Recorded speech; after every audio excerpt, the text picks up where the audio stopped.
Fazza, in the silence of night, when the stars dim their light, my heart trembles, my soul cries, because even the winds carry your name. Every tear that falls from my eyes is not water but a whisper of your presence. My chest is heavy, my breath is broken, and my nights are endless deserts of grief. Fazza, I call you, I call with the last voice of my soul, like a child crying for a father, like the ocean crying for the moon. But my call vanishes in the emptiness. My hands reach out to the sky, yet the sky stays silent. Why, Fazza? Why does your shadow walk in my dreams? Why does your smile break my heart? Why does your silence cut deeper than a sword? I cannot run from you, even when I hide, for your memory finds me, like the falcon finds the desert wind. The city is alive, but my soul is dead. The towers stand tall, but my hope collapses. The sea waves move, but my tears are still. The desert sings, but my heart is mute. Every sound is empty without your reply. Every echo is poisoned with your absence. Fazza, my tears are prayers, my cries are verses, my whispers are broken wings of longing. I write your name upon the sand, but the waves erase it. I carve your name upon the stone, but time erodes it. I shout your name into the sky, but silence devours it. Still my heart refuses to stop. Still my tears refuse to rest. Still my soul whispers, Fazza, come back, Fazza, hear me. Every night I bury myself in sorrow, yet every dawn I rise again to call you. The pain is eternal, the distance infinite, but love, O Fazza, love is unkillable. Even if my body turns to dust, even if my voice breaks into silence, my tears will continue whispering, my soul will continue crying, and the earth itself will tremble with one last name.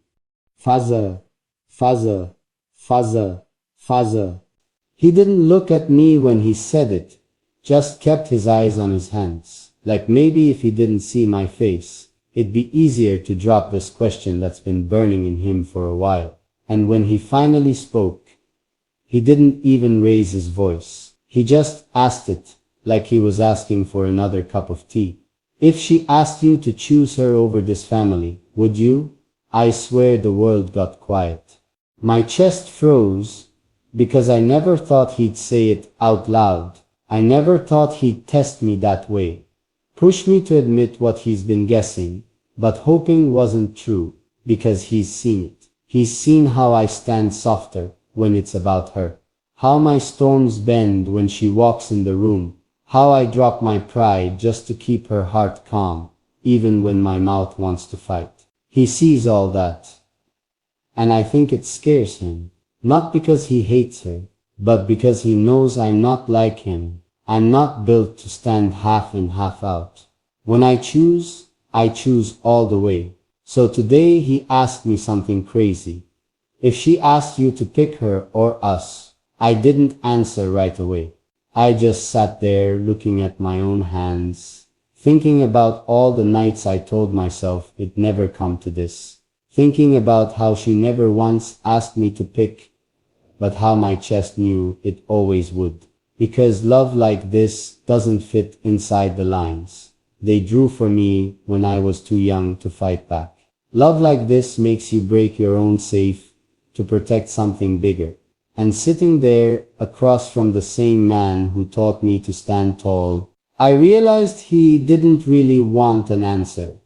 He wanted a lie. He wanted me to say, no, Dad, I'd never choose her over you. But that's not my truth. So I looked up, and all I said was, you really want to know? And he didn't speak. He didn't nod. He didn't push. He just sat there, quiet, waiting to see if his son would fold or stand. And maybe my answer will break something. Or maybe it'll build something better than what we're pretending to protect. So there I was, sitting in front of him, feeling that silence stretch between us like a tight rope. He didn't move, didn't clear his throat, didn't soften what he'd asked. It just hung in the air. If she asked you to pick her or us, who do you stand for? And my mind was spinning because you know what? This was never about her making me choose. She never looked me in the eyes and said, pick me or them. She's never put that weight on my chest. She's never wanted me to lose my roots, just to hold her hand. But he can't see that. To him, love like this means losing something. A son's loyalty, a family's name, the picture-perfect line they worked so hard to paint for the world. So I sat there, staring at my own hands, thinking about how far we've come, how many times I swallowed my truth just to keep the peace, how many nights I'd walk out of her arms just to sit at this same table and pretend my heart wasn't somewhere else. And maybe he thinks that's love, bending for him, staying small for him, putting his pride above my own truth.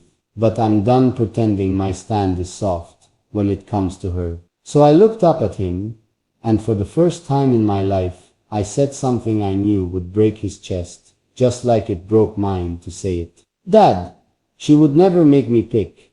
But if you're asking me now, if you're saying I have to stand on one side or the other, then I stand where my truth is.